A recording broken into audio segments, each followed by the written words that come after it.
ও মা, তুমি কি রান্না করেছো? আমাকে তো বললে না।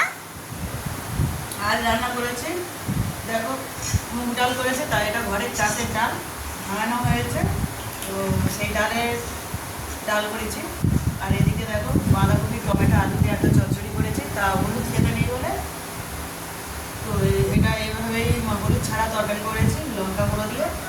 আর ডালটার কালার এরকম এসেছে, হলুদগুলো যেহেতু নেই, একটা কালার নেই, সাদা মাটা তরকারি। তো মেয়ে তো খাওয়া হয়ে গেছে, তো ও একদম নিরামিষ হচ্ছে বলে একদম অল্প করে ভাত খাচ্ছে আলু ভাতে দিয়ে। আলু ভাতে দিয়েছিলাম সাথে, তো আলু চচ্চড়ি খায় না, আলু ভাতে দিয়ে ভাত খেয়ে নিয়েছে ডাল দিয়ে। আর শুভ দুপুর বন্ধুরা, অনেক অনেক ভালোবাসা রইল। আর আমাদের রান্না তো দেখতেই পেলে আমি যে আজ রান্না ওইটুকুনি হয়েছে। খাইনি, আমি এতটা খেয়েছি। আচ্ছা ঠিক আছে, তো বন্ধুরা খেয়ে নিচ্ছি।